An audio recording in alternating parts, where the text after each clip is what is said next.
Hola, soy Hitoshi Matsumoto, director general de la Agencia de Cooperación Internacional del Japón, JICA, en México. JICA es el organismo central de ejecución de la asistencia bilateral del gobierno de Japón y trabajamos para contribuir al desarrollo socioeconómico de los países en vías de desarrollo en todo el mundo. Aquí en México hemos trabajado en diversas áreas desde cuando iniciamos nuestra operación en 1973 y ahora trabajamos principalmente para abordar los temas con tareas sociales que enfrenta México, mitigando riesgos que impidan la sustentabilidad del desarrollo económico del país.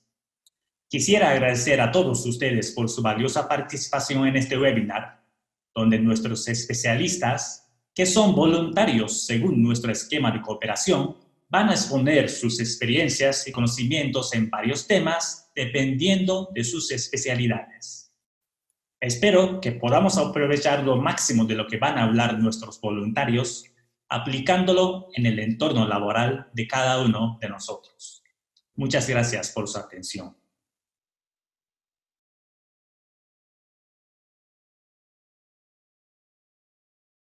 Hola, me llamo Yutaka Irisa. Soy voluntario de JICA. Actualmente estoy en Saitama, cerca de Tokio. El día de hoy vamos a hablar sobre el control de la higiene con el HACCP. Les voy a platicar sobre mi currículum. Hasta que me ofrecí como voluntario de JICA en octubre del 2018, trabajé en tecnología de producción de alimentos congelados y control de calidad en diferentes departamentos de producción de las principales compañías lecheras japonesas. Posteriormente, estuve en empresas pequeñas y medianas, pesqueras y de alimentos congelados, y en México trabajé como asesor de control de calidad con sede en la Oficina Estatal de CONALEP Querétaro. Antes de empezar a trabajar, yo he estado involucrado en la producción de alimentos congelados durante mucho tiempo. Así que hablemos un poco sobre la situación de los alimentos congelados en Japón. La producción y venta de alimentos congelados comenzó alrededor en 1930 en Japón, pero creció muchísimo en la década de los 60 cuando los alimentos congelados fueron muy requeridos, como lo pueden ver en la gráfica de barras. La gráfica de barras muestra los cambios en la producción de alimentos congelados en Japón. El mercado sigue creciendo, a pesar de que la población de Japón está disminuyendo. Se puede decir que el mercado de alimentos congelados sigue creciendo moderadamente. En la gráfica, vea usted el círculo de color negro. Hay un circulito. El volumen de producción disminuyó bruscamente en estos años, y esta razón se debe a que en diciembre del 2007 a enero del 2008 hubo un incidente en el que los insecticidas se mezclaron en alimentos congelados hechos por una empresa china e importados y vendidos en Japón. Varios consumidores que los comieron tenían síntomas graves de intoxicación. En consecuencia, no solo los productos chinos, sino también el resto de los productos japoneses sufrieron el hecho de que los consumidores se abstuvieran de comprar en el mercado de alimentos congelados en Japón. Yo estuve relacionado en este mercado y también nuestra empresa estaba importando productos de Japón, de China, perdón, en Japón. Y bueno, recuerdo mucho estos años. El día de hoy, por eso quiero hablarles mucho sobre la importancia del HACCP y de cómo prevenir estos peligros en alimento. La gráfica de pastel que ustedes pueden ver, se puede ver el porcentaje de lo que se vende en Japón como comida preparada. Muchísimo porcentaje, el 89% de los alimentos que se venden en Japón hoy son comida preparada.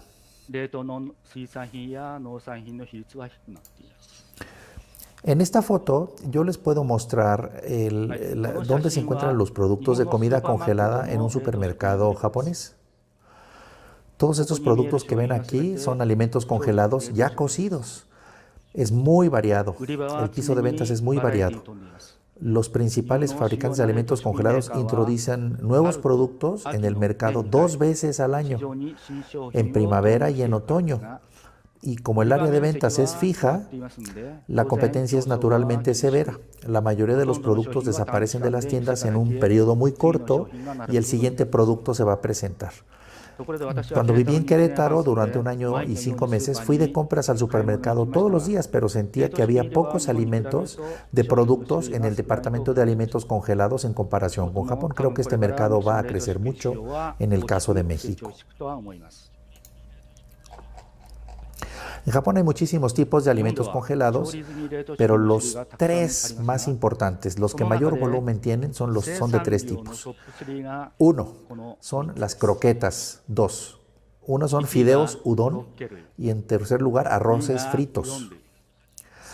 Las gráficas que ustedes pueden ver ahí son los 3 grandes grupos de alimentos que se venden preparados en Japón.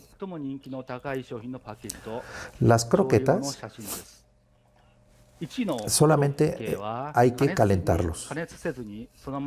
Los mismos paquetes ya están, el alimento ya está previamente congelado y solamente se tiene que calentar y listo. Cuando uno en las mañanas ya está muy apurado y tiene que preparar el lunch o lo que se va a llevar a la empresa, es un producto muy socorrido. El segundo son los fideos. Los fideos gruesos llamados udon nos gustan mucho a nosotros los japoneses. Y el tercero son los arroces fritos, que pueden ser tanto para llevar de lunch como simplemente para comerlo en la casa. Es muy fácil de preparar en casa. Y también existen otros productos muy populares, los gyoza o dumplings. Son pequeñas quesadillas de harina y lo podemos comer también en la cena, con la familia, lo podemos comer muy rápido cuando estamos muy ocupados. Los del medio son pollo frito y el último son las hamburguesas japonesas. Se pueden utilizar como material para lunch o para comer en las cenas. Hay razones por qué la venta de alimentos congelados son muy importantes en Japón. Todos en la familia tienen que trabajar, hombres, papás, mamás, y hay menos tiempo para preparación de alimentos. Y una de las razones fuertes en esto es que cada vez los alimentos preparados o congelados son muy ricos, están muy bien preparados en términos de sazón y por lo tanto lo utilizan mucho las personas. Este es el contenido de lo que vamos a hablar aquí. Vamos entonces. En Japón, desde junio de este año, la gestión de la higiene tipo HACCP, APPCC, se ha convertido en obligatoria para todas las empresas alimentarias de Japón. El HACCP es el estándar para los métodos de gestión de la higiene alimentaria, no solo para Japón, sino también para todo el mundo. Se dice que la idea básica de HACCP tiene que ver con las nuevas medidas de prevención del coronavirus que se están extendiendo en todo el mundo, por lo que hablaré también de ello a lo largo del día de hoy. Me voy a centrar en los esfuerzos de gestión de la higiene HACCP en las fábricas de alimentos del Japón. Entonces voy a hablar en el orden que se muestra en este índice. En primero, voy a hablar sobre qué es HACCP. Creo que hay muchas de ustedes tal vez lo sepan, pero lo voy a volver a explicar. Con respecto al segundo punto, voy a hablar sobre accidentes por intoxicación alimentaria en Japón. 3, voy a hablar sobre los 7 principios y programas de requisitos previos del HACCP.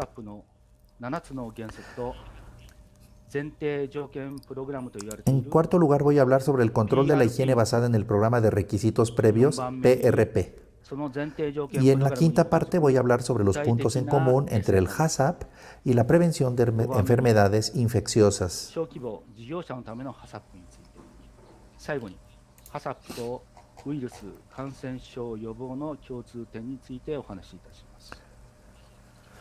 En primer lugar, ¿qué es HACCP? HACCP es el acróstico o las iniciales en inglés de Hazard Analysis and Critical Control Points. En español es análisis de peligros y puntos críticos de control.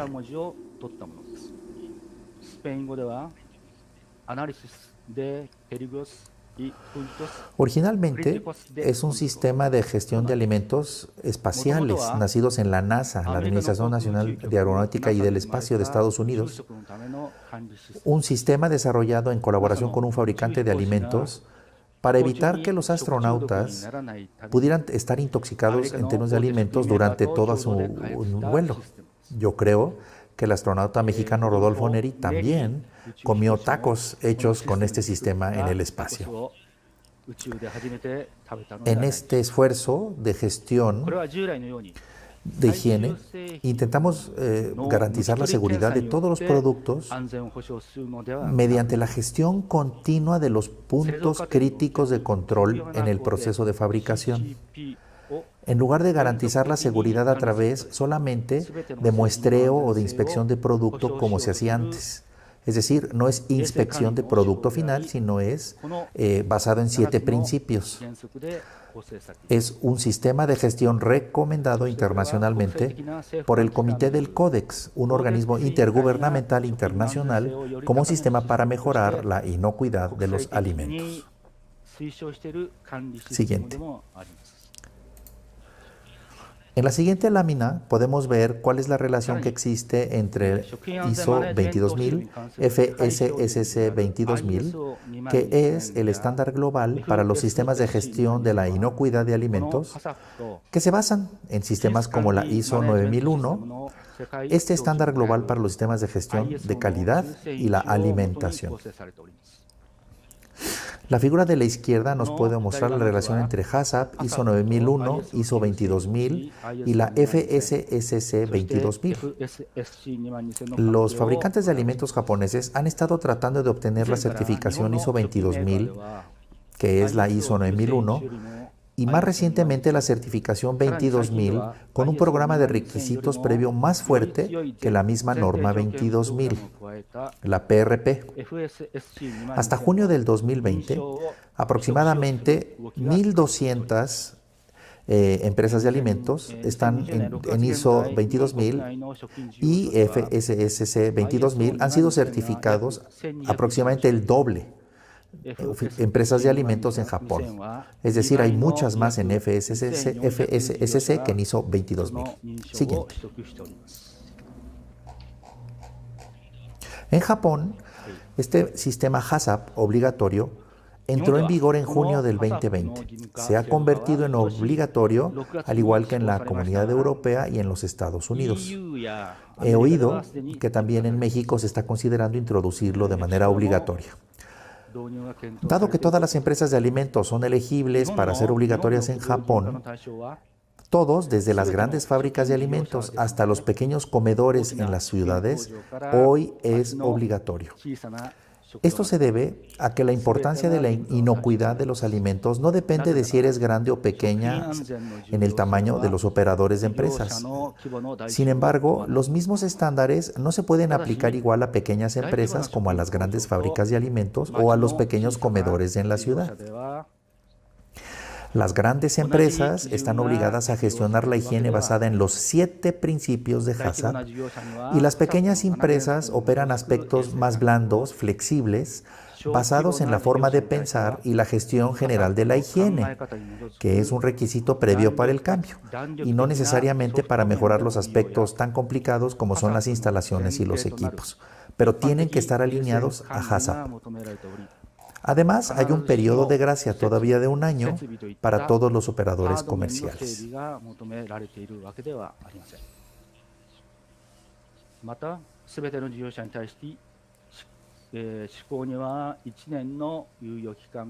Siguiente.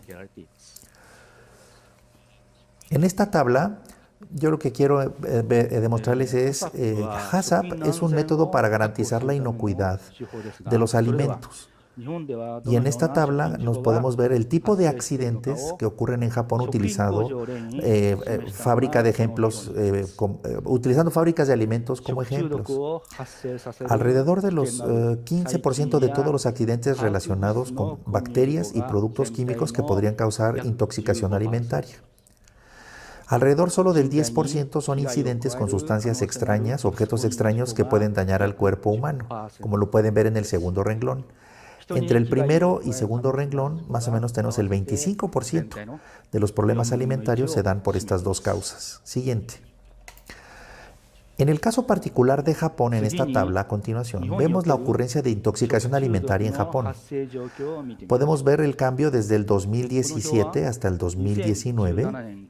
¿En qué lugar es donde más se dan intoxicaciones o problemas por la alimentación?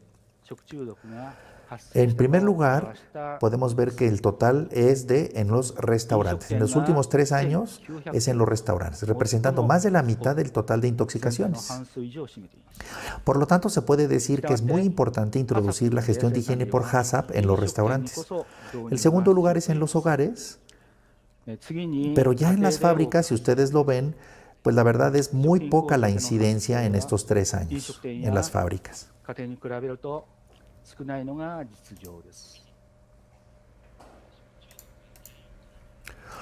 A continuación, en la siguiente tabla, en los mismos 3 años, ver los números de casos de intoxicación alimentaria por sustancias y causas en un periodo de 3 años. La más común es por bacterias, en segundo lugar por parásitos y en tercer lugar por virus.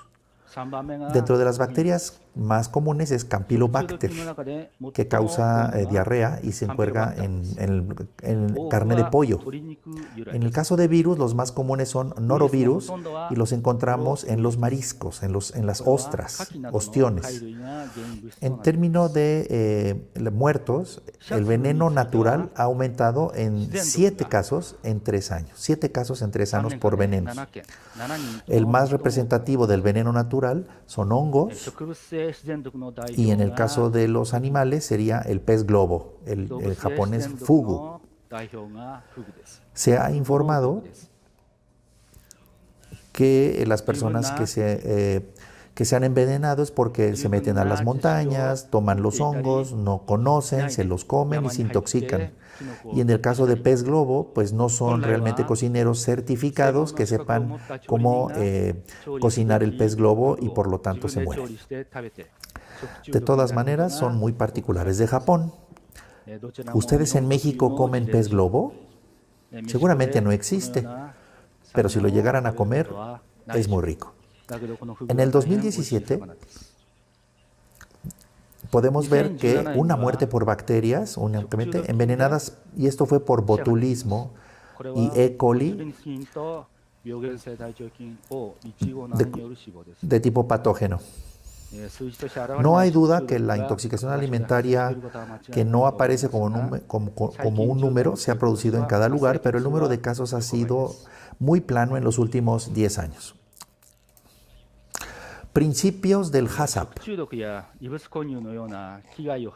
El sistema para prevenir daños como la intoxicación alimentaria y la contaminación por materia extraña es el sistema HACCP y tiene 7 principios que ustedes pueden ver. Existen estos 7 principios en HACCP. Principio 1.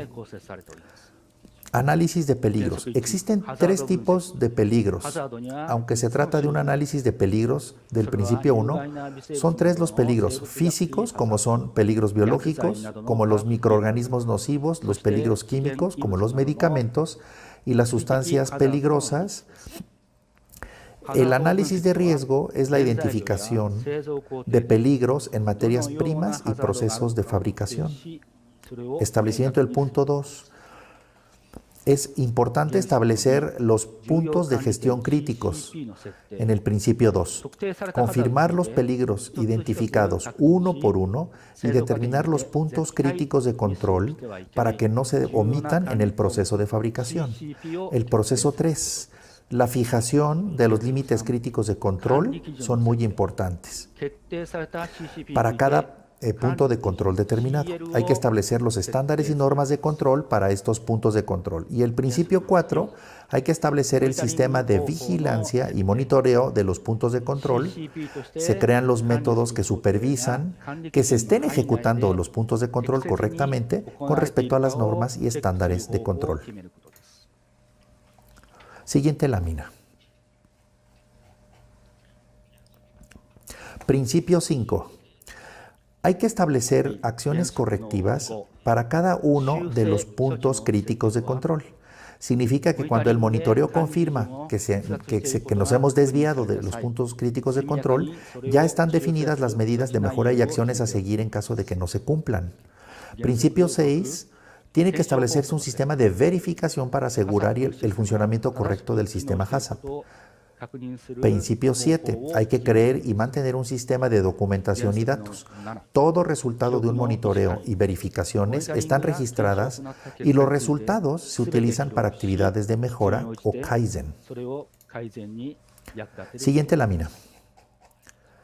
El principio fundamental de HACCP es centrarse en la gestión de los puntos críticos de control, que no deben ser omitidos administrativamente, y los elementos importantes de acuerdo a los puntos críticos de control se deben gestionar como PRPs. En la tabla de procesos ilustrada aquí, la temperatura, por ejemplo, y el tiempo en el proceso de calentamiento son elementos de control. Entonces podemos ver cómo el calentamiento es CSP punto de control 1 rojo. Después está el enfriamiento, pero ahí lo ponemos más como prerequisito PRP, que sería la temperatura.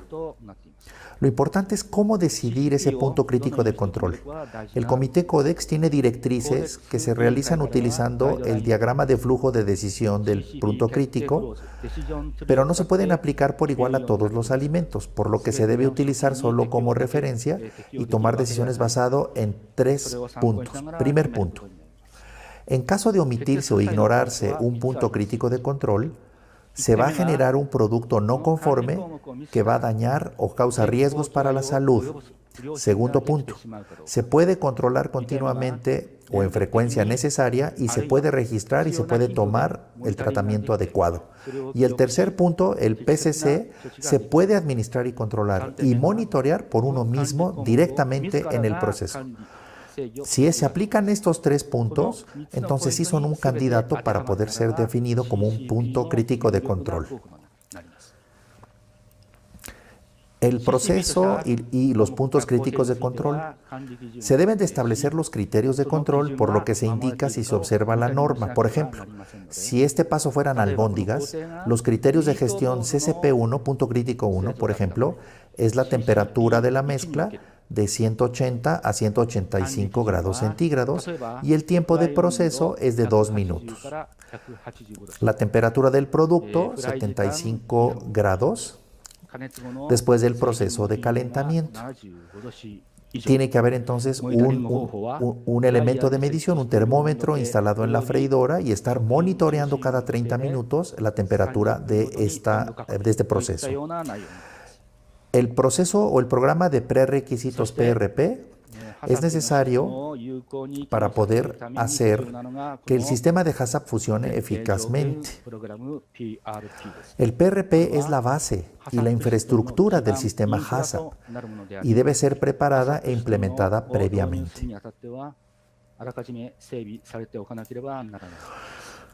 En la siguiente lámina, antes de pasar a la discusión de qué es PRP, hablaremos sobre el monitoreo y sus registros. Los resultados de la supervisión se deben de registrar generalmente en un informe diario de producción o en una hoja de registro como la que mostramos. Dado que no hay ninguna regla en la forma de diseñar el informe diario de producción y la hoja de registro, la persona a cargo lo debe de diseñar y registrar utilizando o registros existentes o inventarlos y anotar los diferentes campos. El gerente verifica el registro y lo debe de resguardar durante un cierto periodo de tiempo. En este informe diario, la temperatura del aceite de las albóndigas, el tiempo de freído, la temperatura interna del producto, se deben de estar comprobando cada 30 minutos durante el proceso de calentamiento de las albóndigas y se miden y se registran después de haberlos medido con un termómetro. La persona se debe de encargar de monitorear y registrar, así como firmar el informe diario. En particular, los responsables de un proceso de los CCPs o puntos críticos de control deben tener las habilidades para recibir la formación necesaria y monitorear adecuadamente.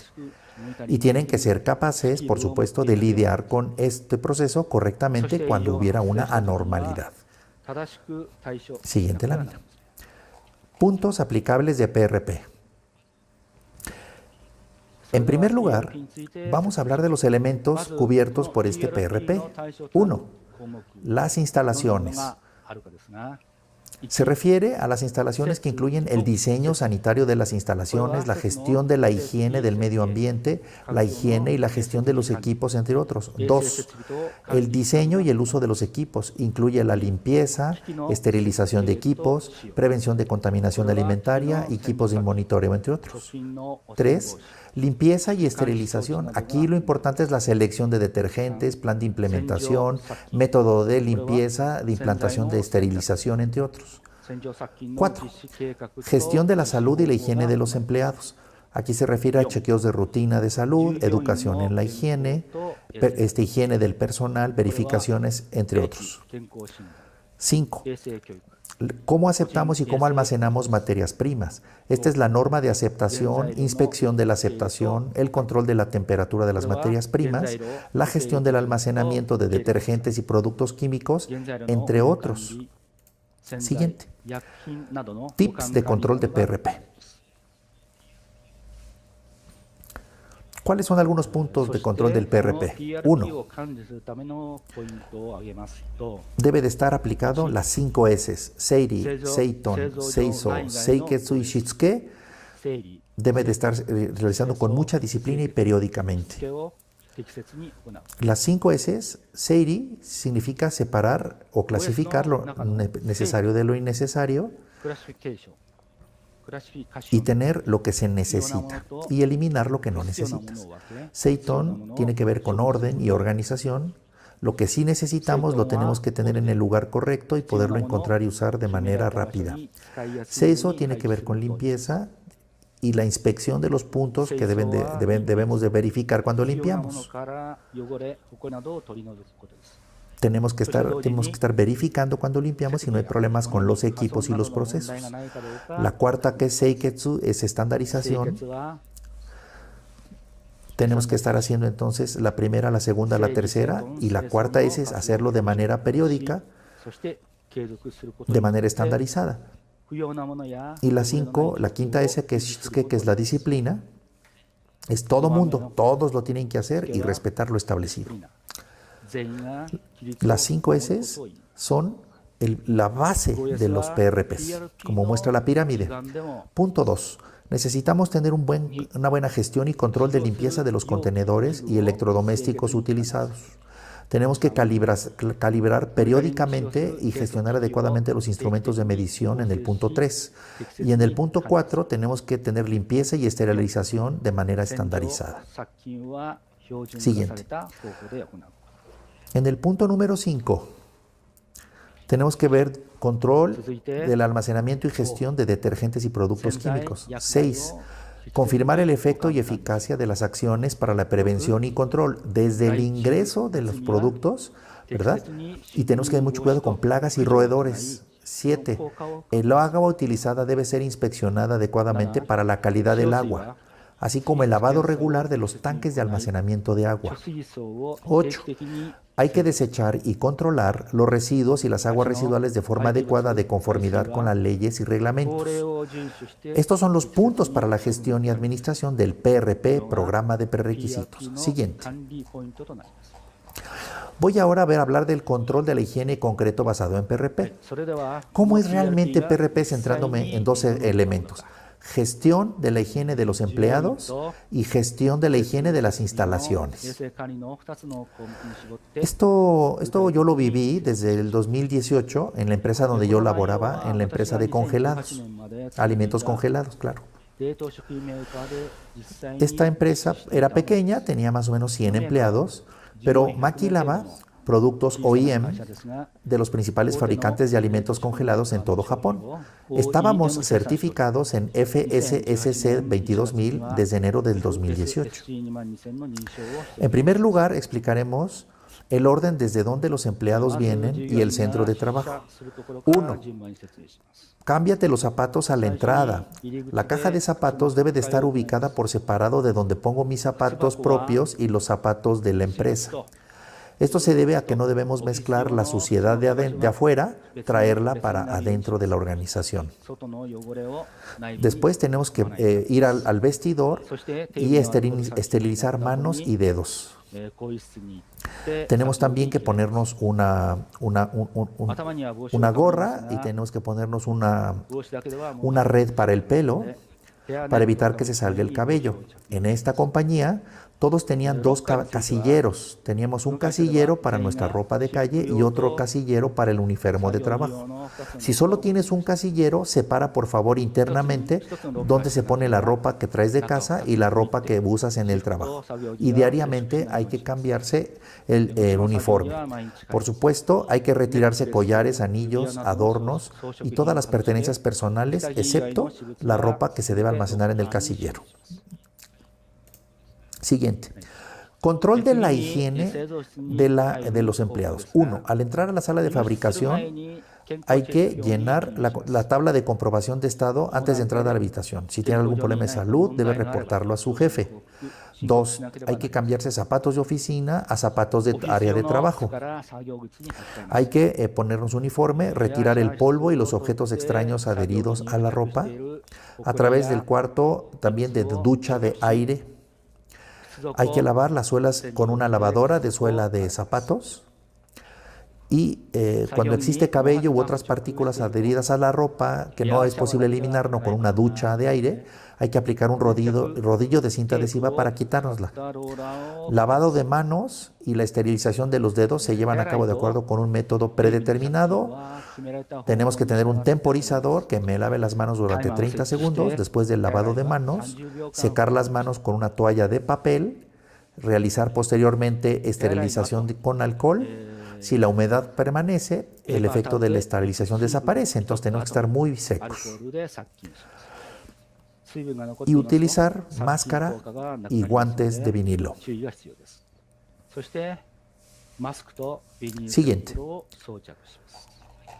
Cuando ya estamos hablando en el trabajo, punto 4, antes de ingresar al trabajo tenemos que hacer una reunión de inicio de jornada. En este caso, el líder comprueba el estado de salud de cada persona, si no hay cortaduras de manos, si el estado de la ropa está bien, entre otros elementos. La sala de fabricación se divide en 3 partes: un área de trabajo limpia, un área de trabajo semilimpia y un área que consideramos de trabajo contaminado. Pero estas 3 zonas deben estar perfectamente zonificadas y en principio no debe de haber movimiento entre zonas limpias y zonas contaminadas durante el trabajo. Los elementos de gestión relacionados con entornos de fabricación distintos de la zonificación deben de incluir el número de ventilaciones, presión positiva de interiores y la gestión de la temperatura interna del ambiente. El suelo se debe de estar siempre seco, excepto durante la limpieza. Esto se debe a que una gran cantidad de bacterias están en el piso y pueden salpicarse hacia el proceso, que pueden contaminar materias primas, trabajo en proceso y producto. Está estrictamente prohibido colocar contenedores que contengan trabajos en proceso o producto terminado en el piso.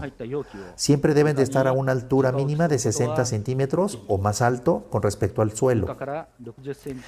2. Los equipos y los equipos de fabricación se deben limpiar y esterilizar inmediatamente después de cada producción. Dependiendo del tipo de suciedad que pudiera existir, se define un detergente neutro, ácido, alcalino y se utiliza una concentración adecuada. La esterilización se realiza con alcohol, hipoclorito de sodio, entre otros. La concentración de hipoclorito de sodio es de 150 a 200 ppm, pero no es eficaz cuando se une suciedad como proteínas.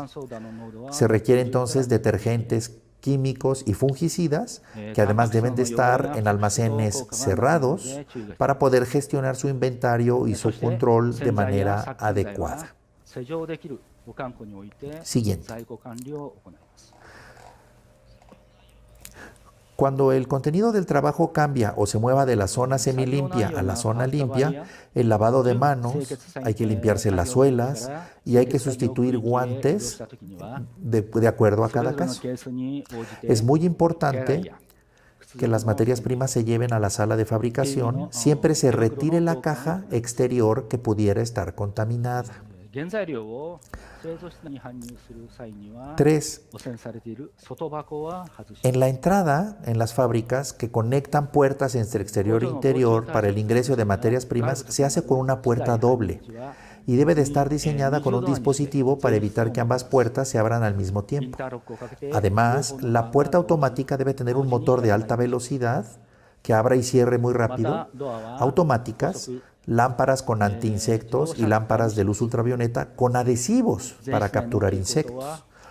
También lámparas con fluorescentes con repelentes de insectos y receptores con cinta adhesiva de insectos.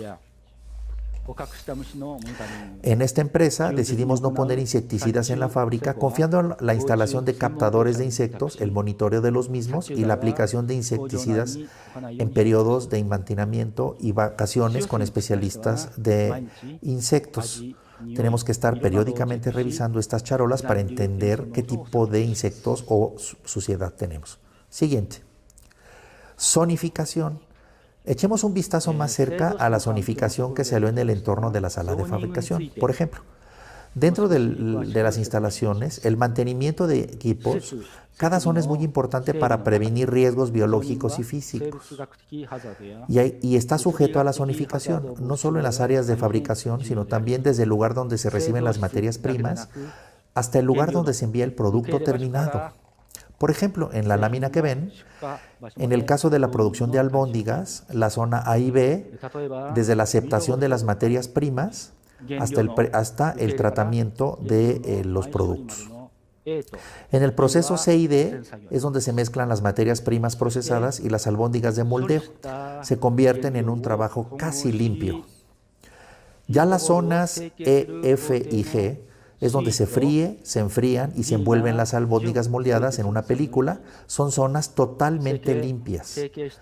El proceso H y el proceso I es donde reciben ya los productos envueltos en una película mediante la realización de embalaje externo, como el embalaje de cartón, y por lo tanto se consideran zonas ya no limpias. Dentro de la fábrica es muy importante separar claramente estas áreas: limpias, semilimpias y contaminadas. Idealmente, cada área de trabajo debe estar en naves o en cuartos separados, con métodos claros de separación, pero también hay un método simplemente dividirlo por particiones o cortinas de vinilo, si es que no se puede hacer de otra manera.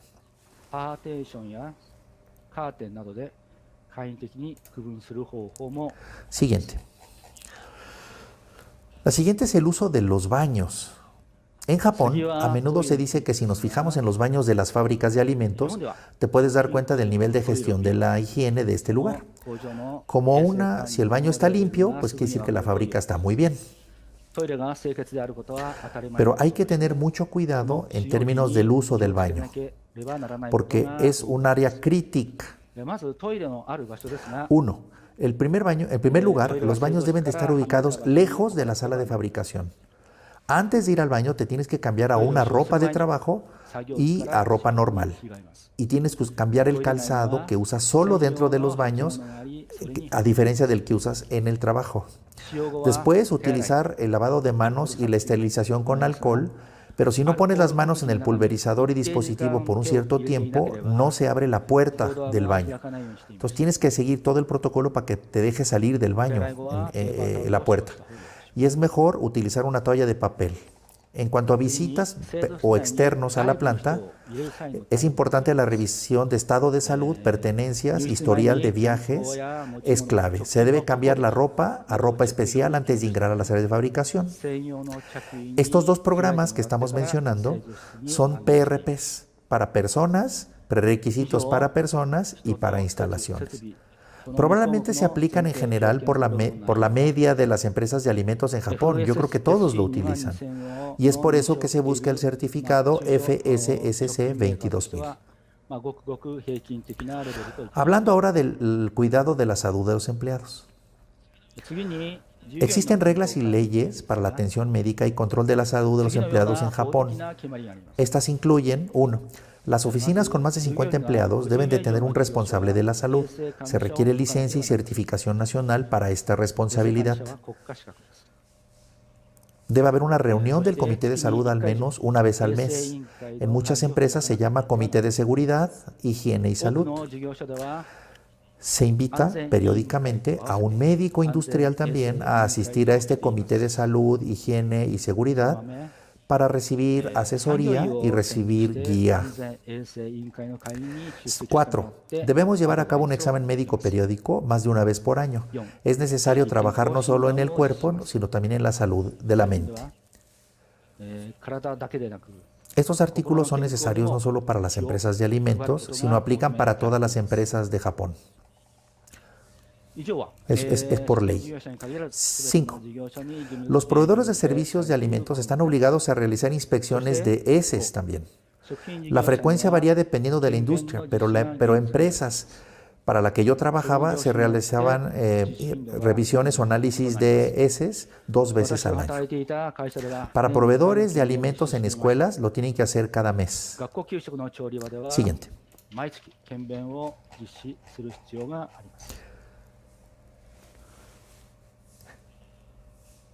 El sistema gubernamental obligatorio HACCP que se ha implantado en Japón no es solo para las fábricas, sino también para los pequeños restaurantes. El Ministerio de Salud, Trabajo y Bienestar del Japón ha publicado directrices para la introducción en las empresas para diversas industrias y también ha publicado diferentes directrices para los pequeños restaurantes y bares. Estas directrices son de materia visual, sirven para la gestión de la higiene en todo negocio como puntos de control. Y aquí podemos hablar de un restaurante. Es muy importante la parte del lavado de manos, cómo se lleva la gestión de la salud de los empleados, cómo se hace el plan general de higiene, y todo esto está en estas guías.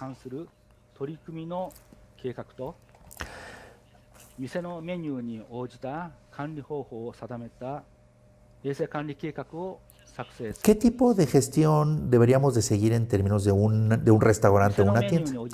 La recomendación, por ejemplo, es que hay que dividir al menos en 3 grupos los alimentos. Grupo 1 son ensaladas o alimentos servidos a clientes sin calentamiento. Grupo 2 es carne asada, frituras, alimentos que se sirven a los clientes después de ser cocinados o calentados. Y el grupo 3 son alimentos como salsas y recados que se calientan, se refrigeran nuevamente y se vuelven a calentar. Hay que tomar algunas precauciones y para cada uno de estos 3 grupos debe de haber acciones preventivas y de contingencia. Por ejemplo, para el grupo 1 que no se calientan, hay que asegurar que no hay contacto con productos y objetos y el respeto del manejo de temperaturas y tiempos de almacenamiento. En el grupo 2, en aquellos que sí tienen calentamiento, hay que controlar la temperatura y el tiempo de cocimiento y que no se toque con manos sucias o instrumentos sucios post-calentamiento. Y aquellos alimentos que se calientan, se refrigeran, se vuelven a calentar, es importante la temperatura de enfriamiento y el tiempo de cocción, así como el tiempo y temperaturas de refrigeración. A continuación, es necesario definir estas medidas de prevención de contingencia en caso de que un evento no deseado suceda. Estos van a depender de cada elemento de tu menú. El segundo es llevar a cabo estos planes y llevar todos los registros de esto. Y el 3 es estar confirmando que se están ejecutando, que se están registrando y que puedes llevar un control de esto. No es enfática únicamente para la infraestructura, los equipos y utensilios, sino también enfatiza la parte suave y profesional con guías de trabajo. Ustedes pueden ver en la lámina un ejemplo de un póster o de un folleto que se utilizan para este tipo de restaurantes en Japón. Siguiente. Por último, como mencioné al principio, se dice que el enfoque de HACCP para la gestión de la higiene y la prevención de enfermedades infecciosas causadas por virus también aplica y es común. La base del concepto de HACCP es prevenir los peligros críticos centrándose en la gestión y control de factores que pueden causar riesgos para la salud humana durante el proceso de fabricación. Por otro lado, cuando se trata de prevenir enfermedades infecciosas, siempre es eficaz intervenir en la ruta de patógenos en zonas donde los patógenos tienden a propagarse y los puntos de debilidad de estos patógenos. Esto incluye no solo los medios y métodos para matar los patógenos, sino también los medios y los métodos para prevenir patógenos de infección humano a humano, persona a persona. Actualmente, las infecciones COVID-19 en el mundo se están extendiendo a todos lados y no pareciera que se estabiliza todavía. Hasta que salgan medicamentos con efectos menos secundarios o vacunas más seguras, creo que es muy importante que cada persona sea muy consciente de no ser contagiado ni contagiar a otros. Hay que seguir los lineamientos de distanciamiento social, sobre todo. Yo estoy totalmente convencido. Todos estamos ahora en el tema de COVID-19 y reitero que tenemos que seguir los lineamientos. Siguiente. Con respecto al distanciamiento social, en Japón hablamos de 3 Cs. En Japón se dice que son 3 Cs, que es evitar el contacto cercano, evitar lugares concurridos y evitar espacios confinados densamente poblados. Y las 3 acciones se consideran clave para HACCP. Las 3 Cs son, digamos, serían puntos críticos y hay que cumplir. Y los 3 siguientes son los prerequisitos PRP. Por ejemplo, el uso de cubrebocas, el lavado de manos y el esterilizado con alcohol correspondería más que a puntos críticos, corresponde más a prerequisitos tipo PRP, si lo vemos en el ámbito de HACCP. Eso es todo por nuestra plática. En Japón, la intoxicación alimentaria es más común en hogares y restaurantes que en las fábricas y alimentos. Seguramente es lo mismo que en México. En Japón, el HACCP se ha vuelto obligatorio y seguramente en algunos años también lo será en México. Yo quisiera terminar hablando de la idea básica del HACCP y el desarrollo del programa de prerequisitos previos PRP, que es muy útil no solo para la gestión de la higiene en las empresas alimentarias, sino también para la prevención de intoxicación alimentaria en el hogar y en los restaurantes, y para la prevención de la propagación de infección por virus en la sociedad en general. Quisiera darles las gracias por su atención. お話しして終わらせていただきます。どうもありがとうございました。Gracias.